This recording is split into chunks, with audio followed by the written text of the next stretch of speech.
The millionaire's hand froze on the cold brass doorknob. 3:27 in the morning. The cry came again. A baby. In his mansion. But he had no children. His wife had left him 6 months ago, unable to bear the emptiness. The sound pierced through the silence of the east wing, the part of the house he never entered anymore, the part where only the night cleaning staff worked. And then he heard it, a woman's voice, soft and desperate, whispering words he couldn't make out. But what he didn't know was that opening that door would unravel a secret that had been hidden in plain sight for 9 months, a secret that would make him question everything he thought he knew about loyalty, betrayal, and the very definition of family. His name was Alexander Hastings. 42 years old, self-made tech magnate.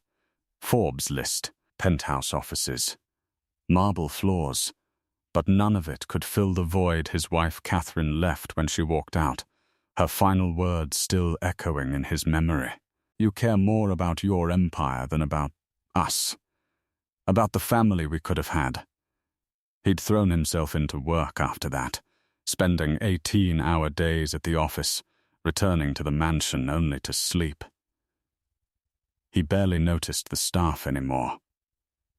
The cook, the gardener, the day housekeepers, and certainly not the night cleaner, the one who came at midnight when he was supposed to be asleep, the one who moved through his home like a ghost, erasing every trace of the day.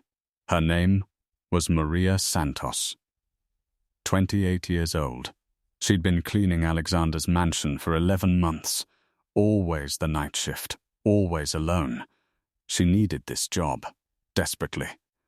She sent money back to her mother in Honduras every month. Rent for her tiny studio apartment consumed most of what was left. She ate the same rice and beans 4 nights a week. But she never complained. She was grateful. Grateful for the work. Grateful that Mr. Hastings kept such strange hours, that she rarely saw him. Grateful that he never asked questions.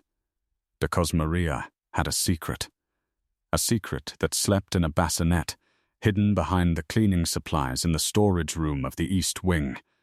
A secret that had tiny hands and dark eyes, and a cry that could shatter everything she'd built. Alexander's heart pounded as he moved down the corridor.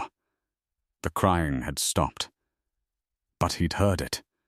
He was certain, unless the isolation was finally making him lose his mind, unless grief had progressed into hallucination.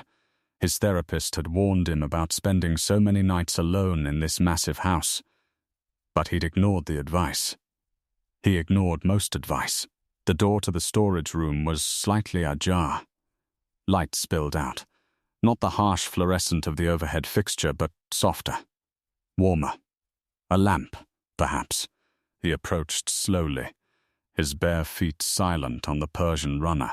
And then he heard her voice again. The cleaner. Maria. That was her name. He'd signed her paycheck every 2 weeks for nearly a year, and had probably spoken to her 3 times total. Hush, sweet boy. Please, please don't cry. Mama's here. Mama's right here. Alexander pushed the door open. The scene before him seemed impossible. Maria sat on a folding chair, her cleaning uniform rumpled, her dark hair falling loose from its usual bun. In her arms, wrapped in a blue blanket, was an infant. Tiny. Couldn't be more than a few weeks old. The baby's face was scrunched, red from crying but quieting now as Maria rocked him gently. She looked up. Her eyes went wide with terror. For a moment, neither of them spoke. The baby made a small sound, something between a whimper and a sigh. Maria held him tighter. Mr. Hastings. I can explain. But Alexander wasn't listening. He was staring at the child, at the small hand that had escaped the blanket, at the shape of the nose, at something he couldn't quite name, but felt in his chest like a physical blow. How long? His voice came out hoarse. How long have you been bringing a baby into my house? Maria's eyes filled with tears. I'm sorry. I'm so sorry. I had no choice. The daycares, they don't take night shifts, and I can't afford a night nurse. I have no family here. I was going to tell you. I was going to quit. I just needed a few more weeks to save enough to... How old is he? She swallowed hard. 5 weeks. He's 5 weeks old. Alexander's mind raced. 5 weeks. That meant she'd been pregnant when he hired her. Heavily pregnant. How had he not noticed? But he knew the answer. He noticed nothing back then. He'd been too consumed with Catherine, with the arguments, with the fertility treatments that had failed again and again, with the look of defeat in his wife's eyes every month.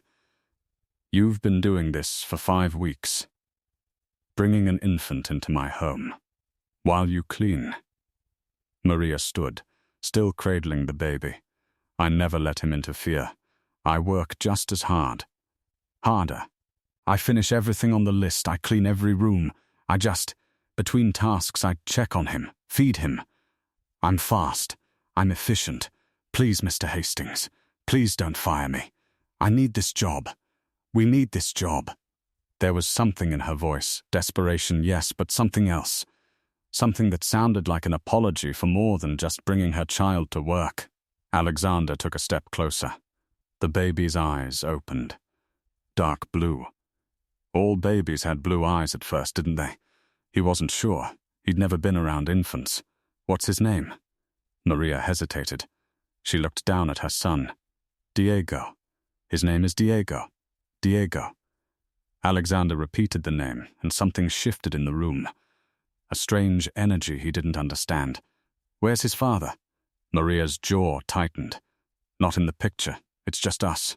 He should have fired her on the spot. It was a liability. Insurance issues. The baby could get hurt. She could sue. It was completely inappropriate. Unacceptable. Any reasonable employer would end this immediately. But Alexander Hastings was not feeling reasonable. Instead, he heard himself say words that surprised them both. Tomorrow night, bring a proper crib. Put it in the study adjacent to this room. That room has heating and a door that locks. You'll work, but you'll keep him safe and comfortable. I'll have my assistant arrange for supplies. Maria's mouth fell open. Mr. Hastings, consider it a temporary arrangement, until you can afford other childcare.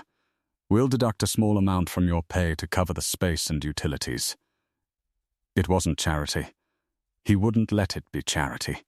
But it was something that filled a tiny corner of the massive emptiness in his chest. Maria's tears spilled over. Thank you. Thank you so much. I promise I won't let you down. I promise. But as Alexander walked back to his bedroom, he couldn't shake the feeling that he'd just made a decision that would change everything. And somewhere in the back of his mind, a small voice whispered a question he didn't want to acknowledge. Why did that baby look so familiar? Why did holding his gaze feel like looking into a mirror? The next 2 weeks passed in a strange new rhythm.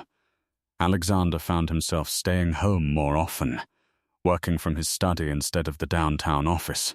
He told himself it was about efficiency, about avoiding traffic, about needing quiet to focus on the upcoming merger. But the truth was more complicated. At night, he listened. He heard Maria moving through the house, her footsteps soft and practiced. He heard the baby cry occasionally, and then Maria's gentle voice soothing him. He heard the vacuum cleaner, the spray of cleaning solution, the clink of dishes being put away. Sounds that had always been background noise suddenly became a soundtrack he anticipated. One night, he emerged from his study at 2 a.m, claiming he needed water. Maria was in the kitchen, cleaning the countertops while Diego slept in a portable bassinet she'd placed on the breakfast nook bench. Oh, Mr. Hastings, I didn't know you were still awake.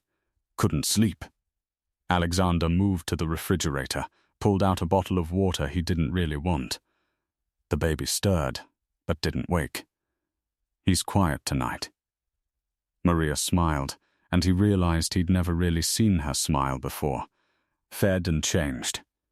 He'll sleep for maybe 3 more hours if I'm lucky. Alexander should have nodded and left. Instead, he found himself walking closer to the bassinet.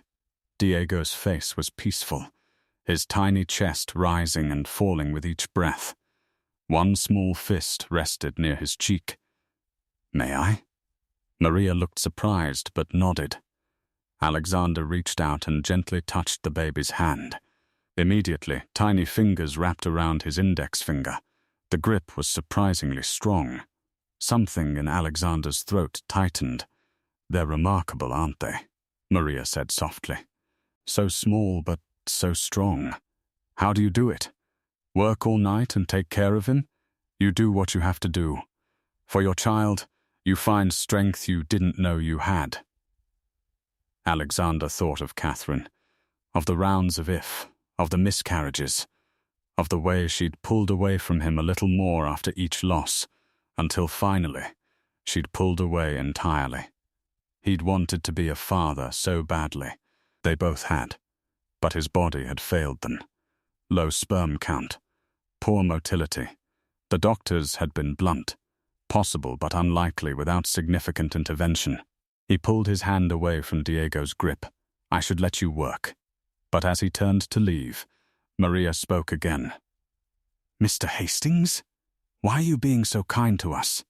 He paused, considered lying, considered saying something about corporate responsibility or tax deductions. Instead, he told a version of the truth. "Maybe because I know what it's like to want something you can't have, and to see someone else have it. It's complicated, but it shouldn't mean I make their life harder." Maria's eyes glistened. "Your wife." I heard the other staff talk. "I'm sorry." Alexander just nodded and walked away, but the baby's grip stayed with him. That instinctive, powerful clutch, that trust. 3 nights later, everything changed. Alexander was in his study reviewing contracts when he heard raised voices. Male. Aggressive. Coming from the east wing. He stood so quickly his chair toppled backward. By the time he reached the corridor, he could hear Maria, her voice high and frightened. "You need to leave. You can't be here. This is my workplace." A man's voice, slurred and angry. "Your workplace? You think you're too good for me now? You and your bastard kid?" Alexander's jaw clenched. He moved faster. The storage room door was wide open. A man stood there, mid-30s, reeking of alcohol even from a distance. He had Maria backed against the wall, Diego crying frantically in the crib behind her. "I told you I'd come back. I told you we're not done. You think you can just shut me out? Keep my son from me? He's not your son. You gave up that right when you left, when you said you wanted nothing to do with us." The man grabbed Maria's wrist. She cried out. Alexander didn't think.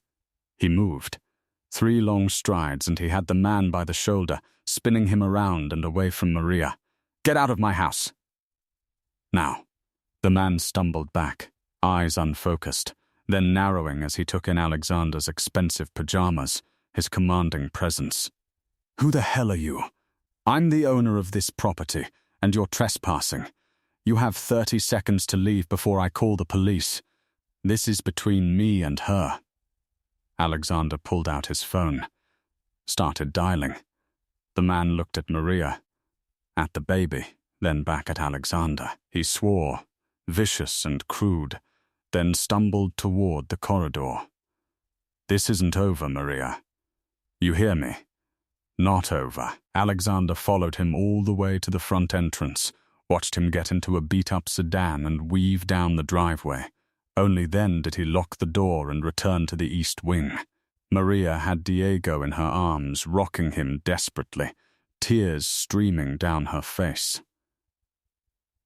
"I'm so sorry. I'm so sorry. He's never come here before. I don't know how he found out where I work. I told him to stay away. I told him..." Her words dissolved into sobs. The baby wailed, feeding off her distress. Alexander stood helpless for a moment, then made a decision. He stepped forward and gently placed his hands on Maria's shoulders. Breathe. You need to breathe so he can calm down. Come on, in and out.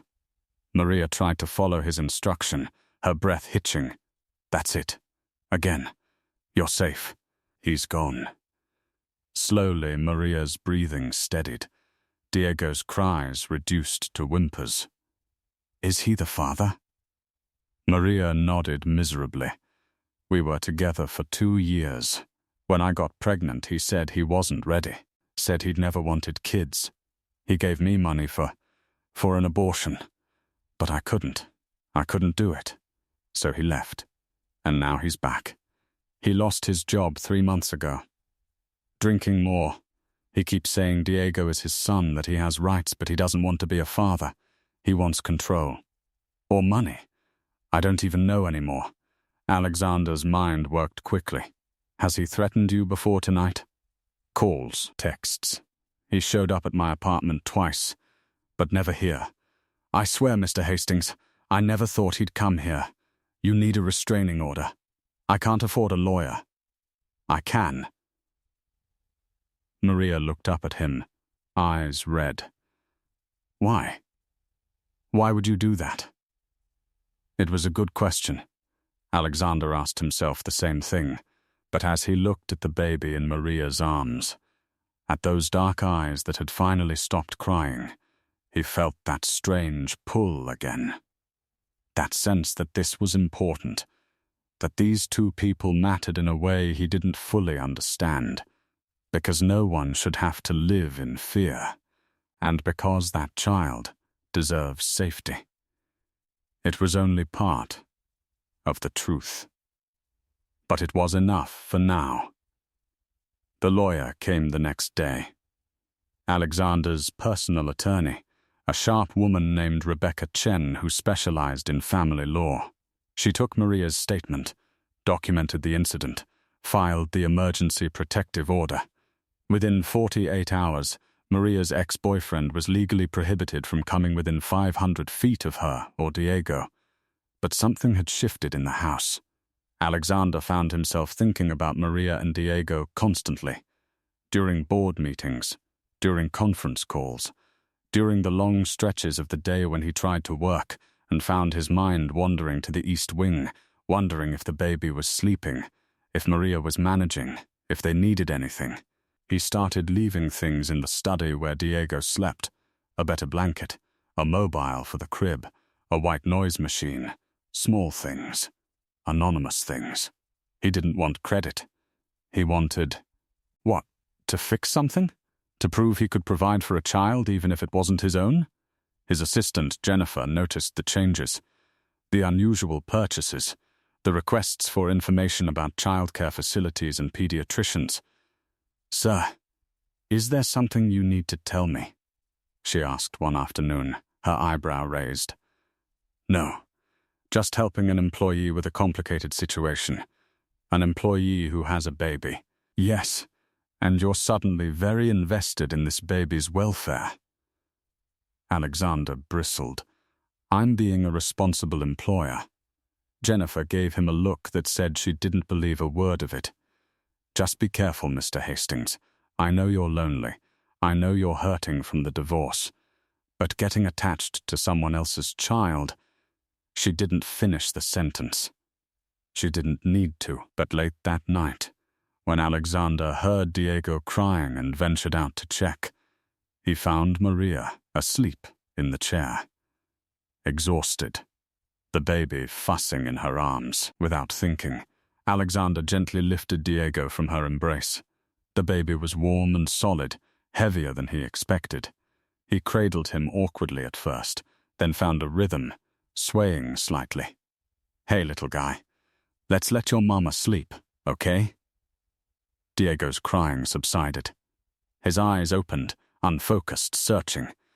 Alexander felt that grip again as tiny fingers found his collar and held on. And for the first time in 6 months, Alexander felt something other than emptiness. He felt purpose. Connection. Fear, yes, because this wasn't his child. This wasn't his life. but also something dangerously close to hope. Maria stirred, woke with a start, panic crossing her face until she saw Alexander holding Diego. "I'm sorry. I didn't mean to fall asleep. I'll take him." But Alexander shook his head. "He's almost settled. Rest for a few more minutes." Maria's eyes filled with a complex emotion he couldn't quite read. Gratitude, certainly, but also confusion, suspicion, perhaps, and something that looked like recognition. "You're good with him." "I'm not. I'm just trying." "You are, though. He doesn't quiet down like that for just anyone." Alexander looked down at Diego's face. The baby's eyes were closing again, his breathing evening out. "Can I ask you something personal?" Maria's voice was soft, but there was an edge to it now, an intensity. "Of course. Why did you and your wife divorce? I mean, the staff says... They say it was about children, about not being able to have them." Alexander's jaw tightened. "That's not anyone's business." "I know. I'm sorry. It's just..." Maria stood, moved closer. "The way you look at Diego, the way you hold him. It's not pity. It's not just kindness. It's something else. And I need to know what it is. I need to know why you're really doing all of this." Alexander met her gaze.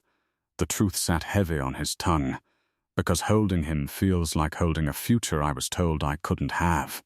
Because when he grips my finger, I feel like less of a failure. Because his eyes... He stopped, shook his head. "Because I can help, and maybe that's enough of a reason." But Maria didn't look convinced. In fact, she looked more troubled than before.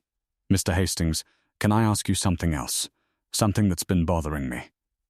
He nodded, uneasy now. "When exactly did your wife leave you?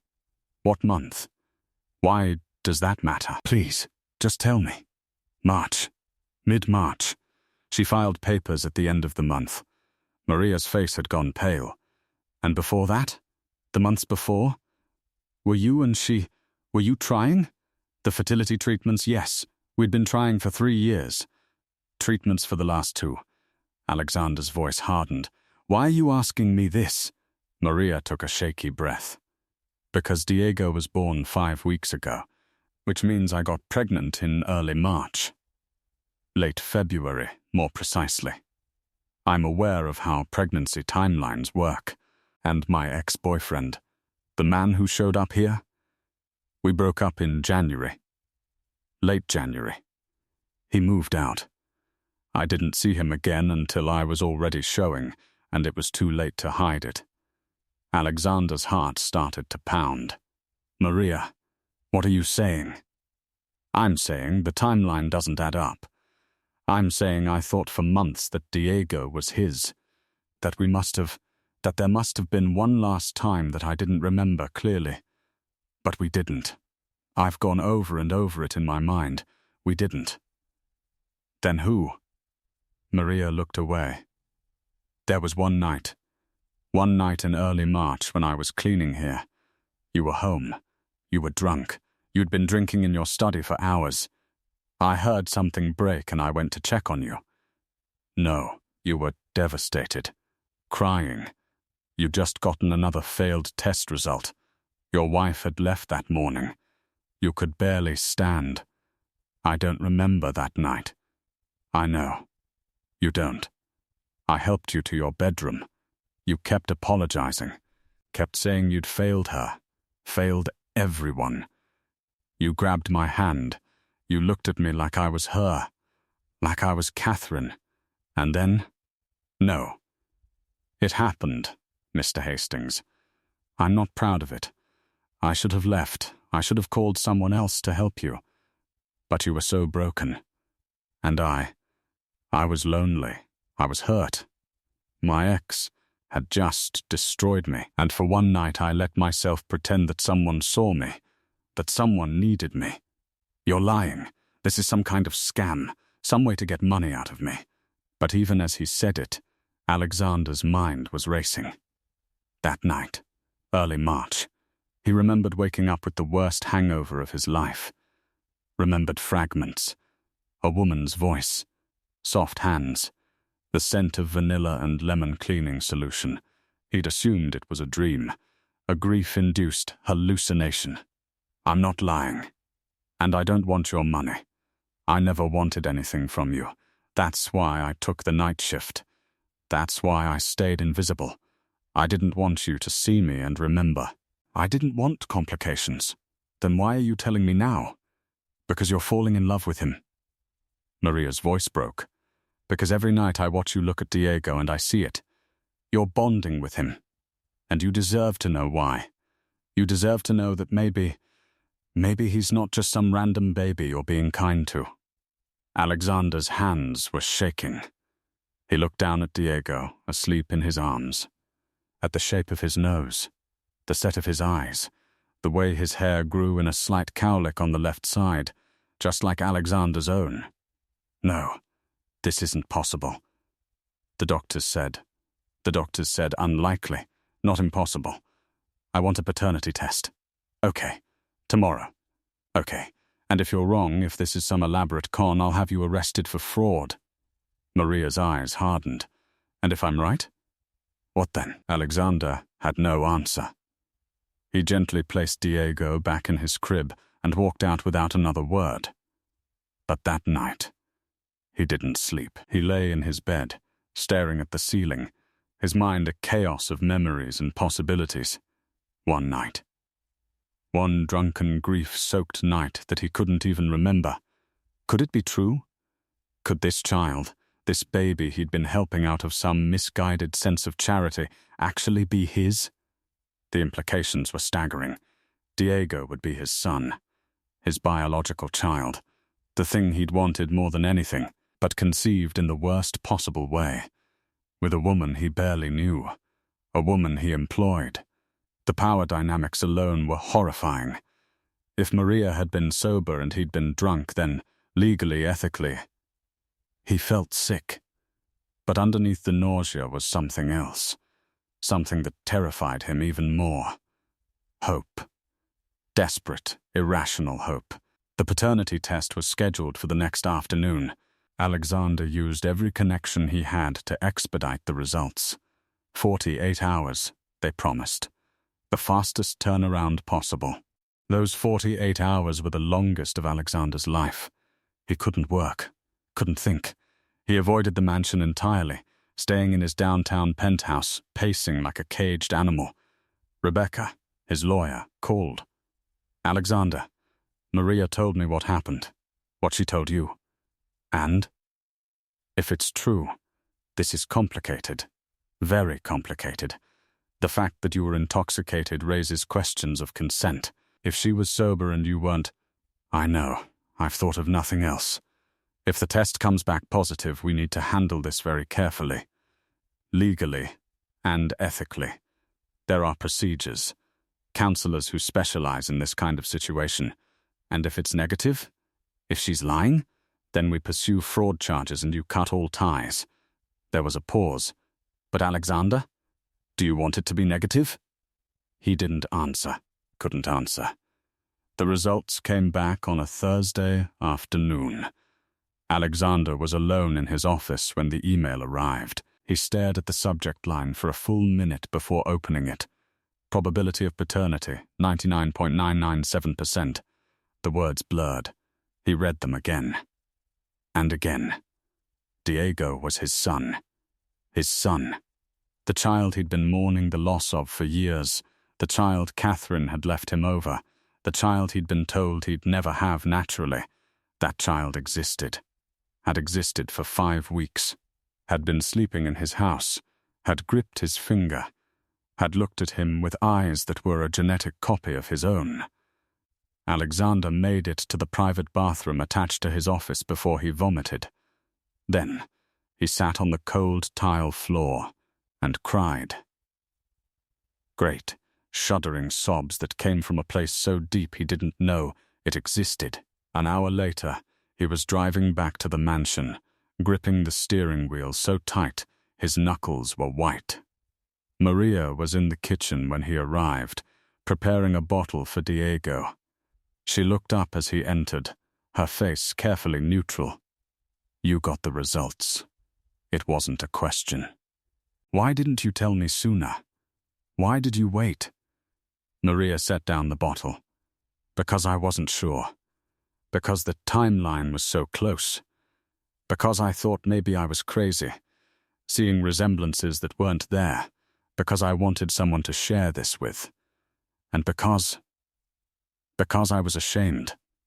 Ashamed of what happened that night. Of taking advantage of you when you were vulnerable. Of risking everything, my job, my integrity, for one moment of weakness. You didn't take advantage of me, didn't I? You were barely conscious, Alexander. I should have walked away. It was the first time she'd used his first name. The intimacy of it hung in the air. We both made choices that night. Bad choices, maybe. But now there's Diego. Yes, now there's Diego. They stood in silence. From the study they could hear the baby starting to fuss. So what happens now? Maria asked. Do you want us to leave?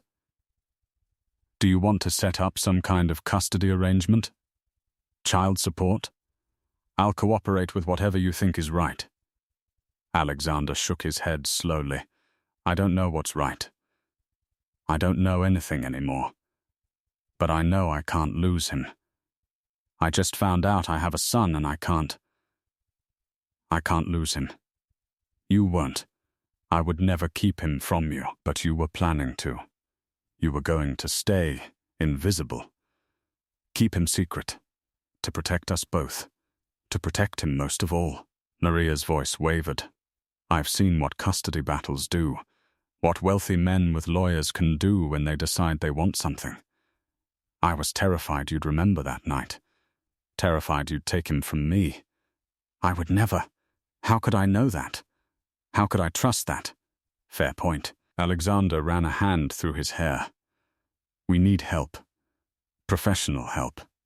This is beyond either of us figuring out alone. Agreed. But tonight, can I see him? Can I just sit with him? Knowing who he is? Maria's eyes softened. Of course. She led him to the study. Diego was awake in his crib, making small sounds. Alexander approached slowly, reverently. Then he reached down and picked up his son. His son. The words echoed in his mind, surreal and wonderful and terrifying. Hey, Diego. It's me. It's me. The baby looked at him with serious eyes. Then, impossibly, miraculously, Diego smiled. A real smile, not just gas. The first smile of his young life. And Alexander was completely, irrevocably lost. The next 3 weeks were a carefully choreographed dance of therapy sessions, legal consultations, and tentative co-parenting. Maria continued to live in her studio apartment but spent her nights at the mansion, no longer cleaning but simply caring for Diego. Alexander rearranged his entire schedule, working from home during the day so he could be near his son, learning how to change diapers and prepare bottles and interpret the different types of cries. It was exhausting. It was overwhelming. It was the happiest Alexander had been in years. But the outside world was starting to notice. Jennifer had definitely figured it out. The household staff whispered. And then, inevitably, Catherine heard the rumors. She showed up on a Saturday afternoon, letting herself in with the key she'd technically never returned. Alexander was in the living room, Diego asleep against his chest, when he heard the sharp click of her heels. So it's true. He looked up. Catherine stood in the doorway, elegant as always, her expression a mixture of disbelief and fury. You need to call before coming over. This is still half my house until the divorce is final. She stepped closer, staring at the baby. You have a child. Yes. With who? Some random woman? Some affair you had while we were still married? It's complicated. Complicated. Catherine's laugh was bitter. We spent 3 years trying, 3 years of injections and procedures and heartbreak. You told me it was impossible. The doctors told us it was impossible. And now, 6 months after I leave, You have a baby. It's not what you think. Then, explain it to me. Make me understand how you could have a child with someone else when you couldn't have one with me." Alexander looked down at Diego. The baby slept peacefully, oblivious to the storm around him. One night. One terrible night in March when you just left. I was drunk. I don't even remember it. The woman, Maria, she works here. Worked here. It was a mistake. A moment of grief and stupidity. Catherine's face had gone white. March. She did the math quickly. So you got someone pregnant the same month I left you because you couldn't get me pregnant. It wasn't like that, wasn't it? God, Alexander. Do you know how this makes me feel? Do you know what this means? It means the doctors were wrong. About me, at least. About us together. Maybe not. But about me being able to father a child, they were wrong. Catherine sank into a chair. I left you because I couldn't stand watching you grieve something we'd never have. I left because staying felt like torture. And now, you have it. With someone else. I never wanted it like this. But you have it. That's what matters, right? You got what you wanted. What I wanted was a family with you. This is something else. Something I'm still figuring out. Does she live here now? This Maria? No, she comes for Diego. We're working out custody. Custody? You're really going to play house with your maid? She's not my maid. She's the mother of my child. And you need to leave. Catherine stood, her eyes bright with unshed tears. You know what the worst part is? I'm happy for you. I can see it on your face. You're happier than you've been in years.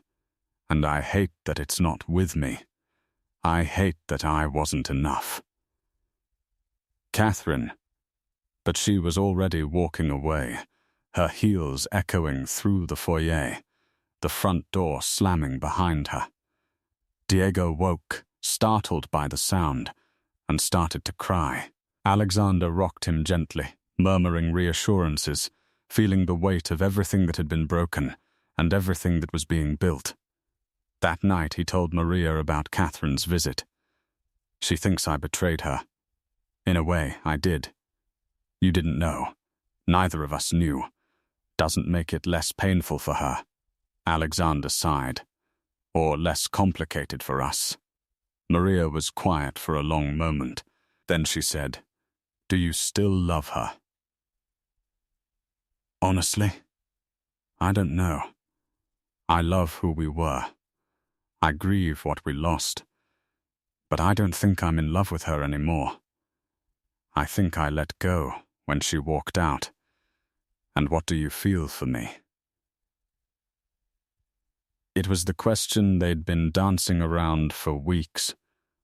I don't know that either. I barely know you, Maria. We're in this impossible situation and I'm grateful for you. I respect you. I'm drawn to you in ways that confuse me. But I don't know if that's real or just the intensity of what we're going through. That's fair. Maria met his eyes. For what it's worth, I feel the same way. I'm grateful to you. I see how hard you're trying with Diego. I respect that. And yes, there are moments when I look at you and feel something. But we're basically strangers raising a child together. It's not a foundation for anything more, so we keep it simple. Co-parents. Friends, maybe. Nothing more. Nothing more. They shook on it. A formal, awkward gesture that felt necessary. But 3 nights later, when Diego spiked a fever and they rushed him to the emergency room, when they sat together in the harsh waiting room lights, holding hands and praying, the boundaries started to blur. He's going to be fine, the doctor assured them. Just a mild virus. Very common at this age. Relief flooded through both of them. Maria cried. Alexander held her, and in that moment of shared fear and shared relief, something shifted.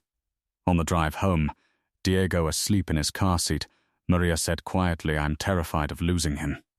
Every moment. Every day. Me too. I never knew it was possible to love something this much, to feel this vulnerable." Alexander's hand found hers across the center console. Neither of them pulled away. When they got back to the mansion, Maria didn't leave for her apartment. Instead, she fell asleep in the guest room near the nursery they'd set up. And when Alexander checked on her at 3 a.m, he found her curled on her side, one hand stretched toward the baby monitor, even in sleep keeping watch. He stood in the doorway for a long time, looking at this woman who'd given him the greatest gift of his life. This woman he was starting to see not as an employee or a co-parent, but as something more complex and more precious. And he realized with a start that he was falling for her. Despite the complications, despite the impossible beginning, despite everything that made this unwise and messy and potentially disastrous, he was falling for Maria Santos.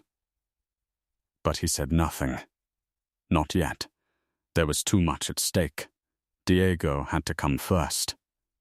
Always. The revelation that Diego was Alexander's biological son remained a closely guarded secret for weeks. Only Rebecca, the therapist they'd started seeing together, and Jennifer knew the truth. To everyone else, Alexander was simply a generous employer helping a single mother. The arrangement was unusual, certainly, but not scandalous.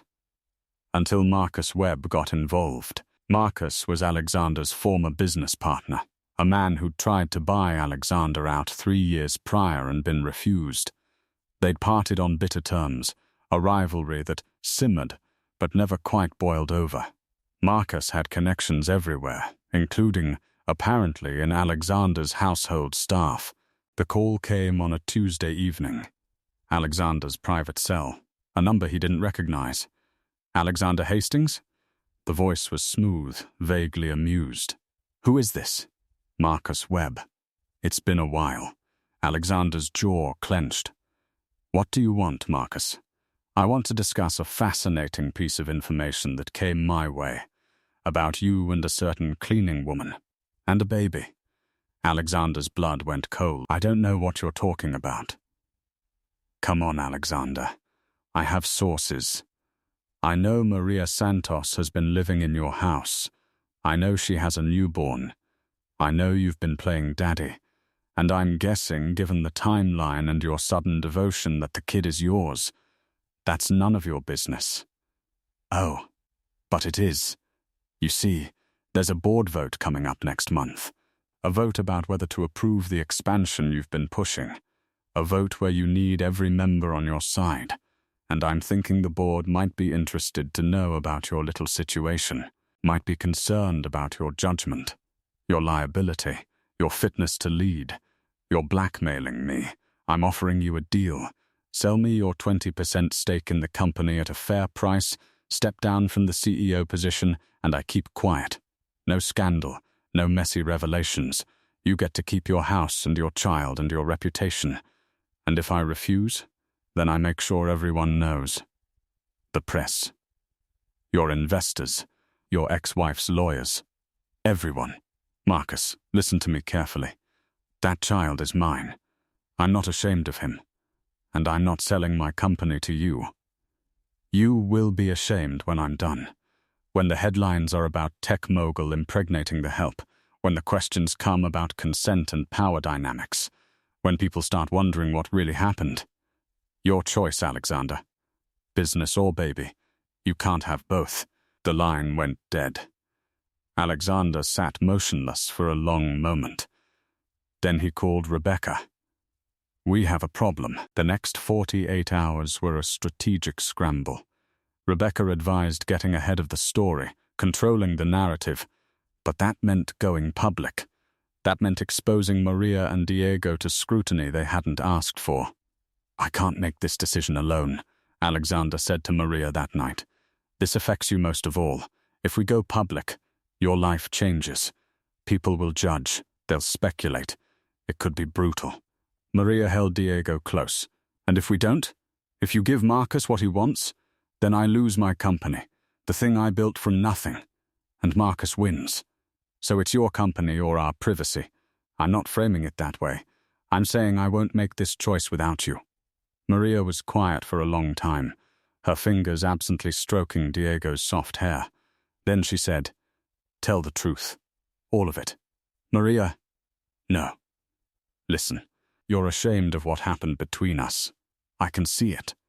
You want to protect Diego from the circumstances of his conception. But secrets eat away at you. They give people like Marcus power. So tell the truth. Tell it all. And let people think what they want. The truth makes you look like a victim. It makes me look like a predator. Or it makes us both look human. Two broken people who made a mistake that resulted in something beautiful." She looked down at Diego. "He's not shameful, Alexander. He's perfect. And I refuse to hide him like he's something to be embarrassed about." Alexander felt something crack open in his chest. "You're right. You're absolutely right." So we go public? We go public. Together. The press conference was scheduled for Friday afternoon. Alexander's PR team crafted a statement that was honest without being salacious. He'd fathered a child from a brief encounter with a former employee during a time of personal crisis. He and the mother were committed to co-parenting. They asked for privacy as they navigated this new reality. But before the press conference, Alexander did one more thing. He called Catherine. "I wanted you to hear this from me first. I'm making an announcement about Diego, about him being my biological son." Catherine's intake of breath was sharp. "You're going public. I don't have a choice. Someone is trying to blackmail me with the information. God, Alexander, this is going to be everywhere." "I know. And I'm sorry. I'm sorry for how this all happened. I'm sorry for the pain it's caused you." There was a long pause. Then Catherine said, "Is he healthy? The baby?" "Yes. Perfect. And her? Maria? Is she good to him?" "She's wonderful. She loves him completely." Another pause. I'm glad he has that." "Catherine, don't, Alexander. Don't apologize again. Just be happy. Be the father you always wanted to be. And maybe someday this won't hurt so much to think about." She hung up before he could respond. The press conference was brutal, but survivable. Reporters shouted questions about consent, about whether Maria had been coerced, about whether this was a pattern of behavior. Alexander answered each one calmly, with Maria standing beside him, a united front. "Ms. Santos was not coerced. We were both in dark places. What happened was a mistake in many ways, but it resulted in our son. And we're committed to giving him the best life possible." "Are you in a relationship?" one reporter called out. "We're co-parents and friends. But there are reports you're living together. Ms. Santos stays at the house to be near our son. We have separate living quarters. Will you seek full custody?" "Absolutely not. We're working together." And on it went, question after question, until finally Rebecca stepped forward and ended the session. The headlines the next day were a mix of judgmental, curious, and surprisingly sympathetic. Tech mogul's secret baby drama. Alexander Hastings reveals newborn son from brief relationship, from fertility struggles to surprise fatherhood. The Alexander Hastings story. But buried in the social media chatter were also voices of support. People who'd struggled with infertility and understood the desperation. Single mothers who admired Maria's strength. Those who believed second chances and complicated situations deserved grace. And crucially, the board of directors released a statement. Mr. Hastings' personal life does not affect his capability as CEO. We support him and respect his privacy moving forward. Marcus Webb had lost. That night, after the chaos had died down, after the phone had finally stopped ringing, Alexander found Maria in Diego's nursery, rocking their son in the dim lamplight. "We survived," he said softly. "We did." He sat down beside her. "Thank you for standing with me today, for being brave. Thank you for not sacrificing your company to keep us hidden. I wouldn't have. Not in the end. You were right. Diego deserves better than secrecy." They sat in comfortable silence, watching their son sleep. Then Maria said, "Alexander, there's something else we need to talk about." His stomach tightened. "What?" "That night. The night Diego was conceived. You really don't remember?" "Fragments. Nothing clear. Do you want to know? What really happened?" He considered. Part of him wanted to leave it buried, but Maria was right about secrets. They festered. "Yes, I want to know." Maria took a breath. "You were devastated. Broken. You kept talking about Catherine, about how you'd failed her. You were crying. I helped you to your room and you asked me to stay. Just for a minute. Just so you weren't alone. So I sat on the edge of your bed. And you took my hand. And you said, 'Why am I not enough? Why can't my body do this one thing?'" Alexander closed his eyes, shame washing over him. "I told you that you were enough, that your worth wasn't measured by this one thing. And you looked at me, really looked at me for the first time, and you said I was kind. That kindness was rare. Then you kissed me. I was drunk. You were, but I wasn't, and I kissed you back. I let it become more. I made that choice consciously. So if anyone should feel shame, Alexander, it's me. No. The power dynamic was complicated, yes, but I had agency. I had a choice, and I chose to be with you that night because I wanted to feel wanted, to feel seen. It wasn't right. It wasn't ethical given our positions. But it happened, and we can either carry it like a weight forever, or we can accept that two broken people found comfort in each other and created something good. Alexander opened his eyes. She was looking at him with such clarity, such strength. "How are you this wise?" "I'm not wise. I'm just tired of being ashamed. Life is too short, and Diego deserves parents who aren't drowning in regret." He reached out, tucked a strand of hair behind her ear, a gesture of such simple intimacy that they both froze. "Maria, But she shook her head. "Don't. Not yet. We have time." "Do we?" "Yes. For the first time, we actually do." Over the next 2 months, they built a new kind of normal. Maria officially moved into the mansion, into a suite on the same floor as the nursery. Alexander taught her to use the home gym and the library. She taught him how to make proper rice and beans, how to soothe Diego's colic with a specific rocking motion, how to laugh at himself when he put a diaper on backward for the 3rd time. They celebrated Diego's first holidays together. First Halloween, where they dressed him as a tiny lion and took approximately 300 photos. First Thanksgiving, where Alexander insisted on cooking despite having no idea what he was doing, and Maria saved dinner by quietly fixing everything while he was on a conference call. The media attention faded. They became old news. Life became quieter. And somewhere in those quiet moments, in the late-night feedings they took turns handling, in the proud smiles they shared when Diego rolled over for the first time, in the accidental brushes of hands reaching for the same toy, in the conversations that stretched from midnight to 3 in the morning, they fell in love. Not the desperate, grief-fueled collision that had created Diego, but something slower, something built on respect and partnership and genuine affection.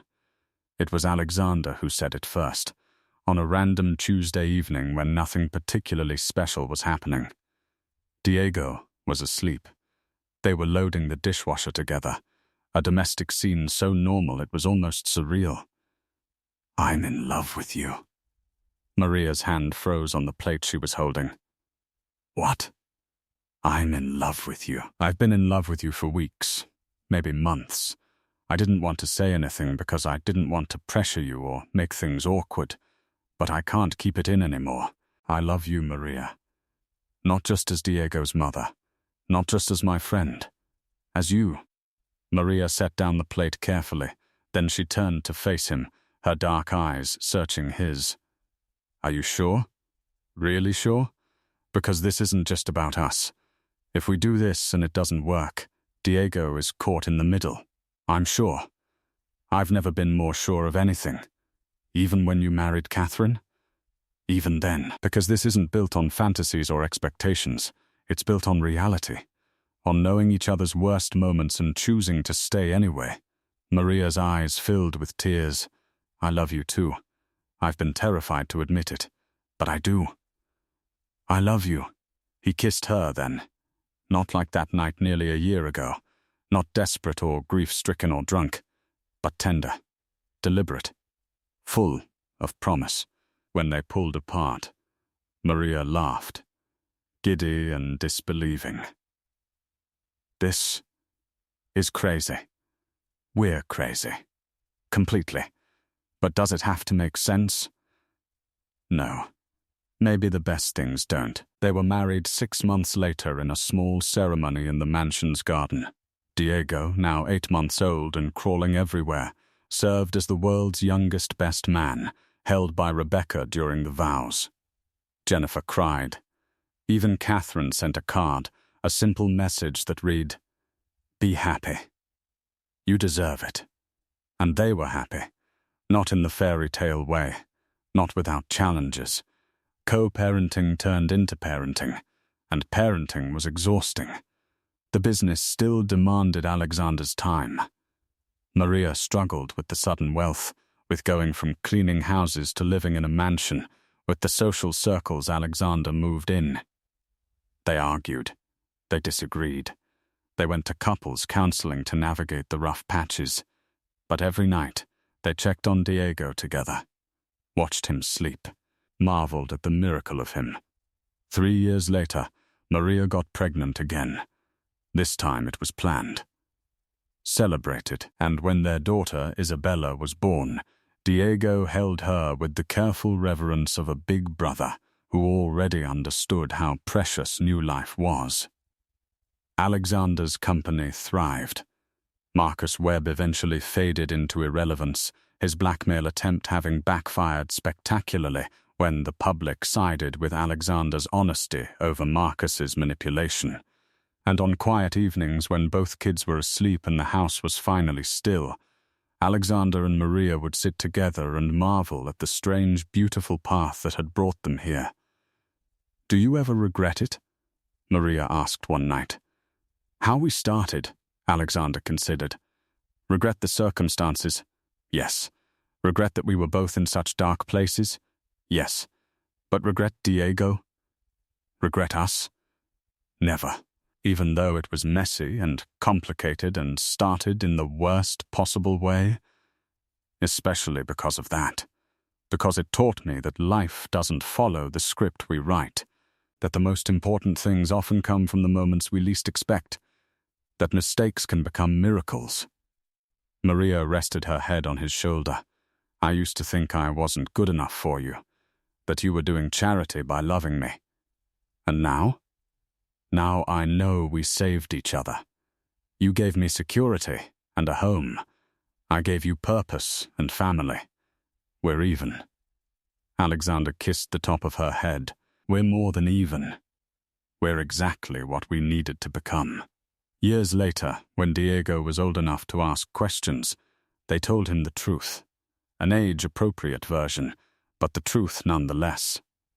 That Mummy and Daddy met when Mummy worked for Daddy. That they became friends.